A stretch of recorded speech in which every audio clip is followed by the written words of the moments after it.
sama, kerja sama, bertanya sama-sama, bertanya sama-sama, kerja sama-sama.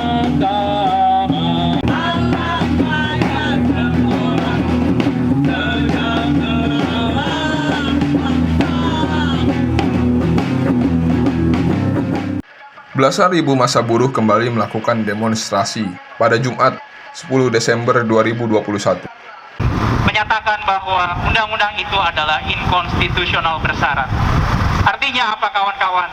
Peraturan perundang-undangan yang menjadi turunan dari Undang-Undang Cipta Kerja juga inkonstitusional, tidak perlu lagi dipakai. Demonstrasi ini adalah rangkaian aksi unjuk rasa dari hari Rabu dan Kamis 8 dan 9 Desember 2021 terkait politik upah murah yang diatur dalam Undang-Undang Cipta Kerja berdasarkan PP 36 tahun 2021.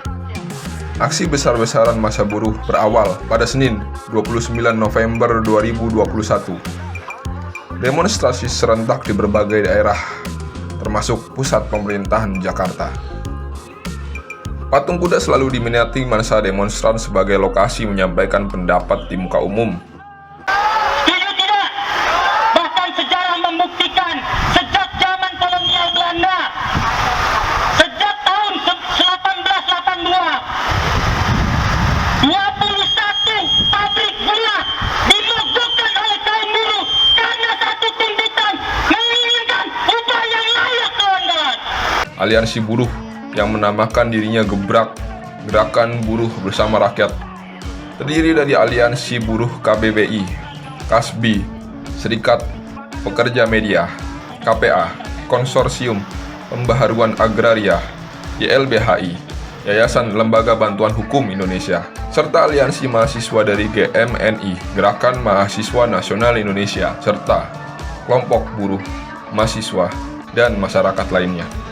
Tuntutan mereka mendesak pemerintah mematuhi putusan Mahkamah Konstitusi nomor 7 dalam uji formil UU Cipta Kerja yang menangguhkan tindakan atau kebijakan strategis yang berdampak luas, termasuk soal upah minimum tahun 2022 yang berdasarkan Peraturan Presiden nomor 36 tahun 2021 untuk dihentikan karena UU Cipta Kerja sudah divonis Mahkamah Konstitusi sebagai inkonstitusional.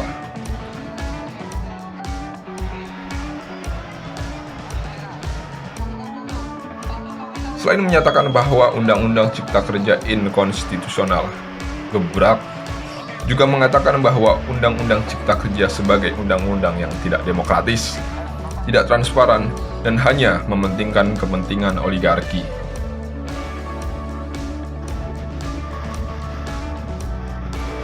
Eskalasi buruh ini terlihat kian hari semakin meningkat. Ini tidak lepas dari sikap tidak peduli dari Jokowi yang tetap menjalankan Peraturan Presiden nomor 36 tahun 2021 dengan masa uji coba selama 2 tahun. Kualitas dan kapasitas upah buruh Indonesia setiap tahun bukan naik, kawan-kawan, tapi merosot. Secara kualitas, Ketidakpedulian ini juga terlihat jelas dengan tetap diberlakukannya Undang-Undang Cipta Kerja yang sudah divonis sebagai undang-undang yang inkonstitusional. Jokowi mengangkangi hukum konstitusi. Perbuatan tersebut dapat dinilai sebagai perbuatan tercela sebagai seorang kepala negara. Bagaimana mungkin undang-undang yang inkonstitusional tetap dipaksakan untuk dijalankan? Ya bongkar. Ya.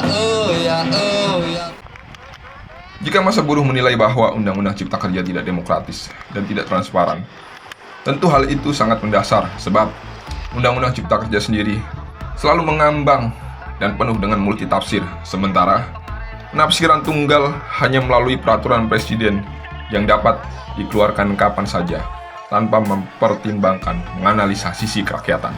Ketidaktransparan Jokowi ini justru banyak yang menuding sebagai berhukum dengan hukum otoriter. Rakyat dipaksa tunduk dengan undang-undang yang tidak memenuhi rasa keadilan.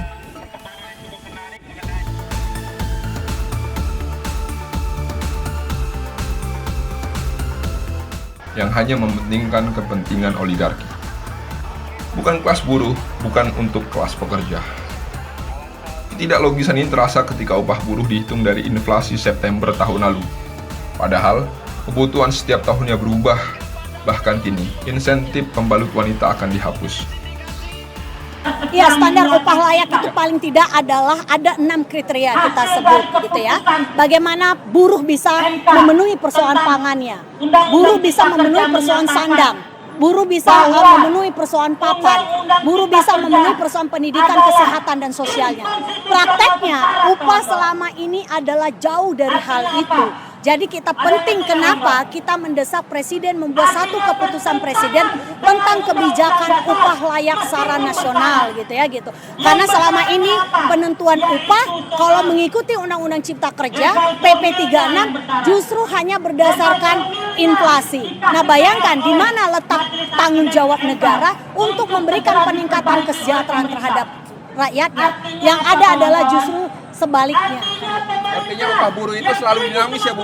Selalu ada perubahan setiap tahunnya? Sebenarnya gini, penentuan upah setiap tahun itu kan menggunakan inflasi dan pertumbuhan ekonomi tahun sebelumnya gitu kan gitu. Upah 2022 menggunakan inflasi di 2020. Bayangkan di 2021 sudah menanggung kenaikan beban harga-harga yang semua naik, tarif listrik naik gitu ya, transportasi naik. Terus kemudian belum lagi 2002 terjadi kenaikan berbagai macam kebutuhan hidup dan berimplikasi juga ketika BBM naik 1.000-2.000 perak, berimplikasi dengan kebutuhan lain. Sejatinya itu tidak pernah terjadi kenaikan. Apalagi hari ini paling tinggi terjadi kenaikan 50.000. Sedangkan di 2 tahun ini menanggung penambahan beban biaya kuota, beban biaya masker untuk kesehatan rakyat saja itu semakin minimal. Apalagi dengan kenaikan hanya 0,9%. Artinya sebenarnya tidak ada peningkatan, tidak ada kenaikan. Yang ada adalah terjadi penurunan nilai dari itu. UU ini mengarahkan para buruh untuk menjadi sapi berah, diperbudak atas nama undang-undang, dihisap tenaga, usia, dan kemampuan untuk melayani para oligark. Tidak diberikan kesejahteraan hidup layak, tentu hal yang sangat klise jika mengatakan bahwa istana dirongrong oleh oligarki. Yang lebih masuk akal bahwa Jokowi adalah bagian dari oligarki. Itu terlihat ketika Jokowi membangun dinastinya selagi ia masih berkuasa. Lalu apa yang mesti rakyat lakukan jika penguasa hanya memperkaya diri sendiri dan dinastinya? Tidak taat pada konstitusi, tidak peduli rakyat sendiri, hanya melayani kepentingan oligarki.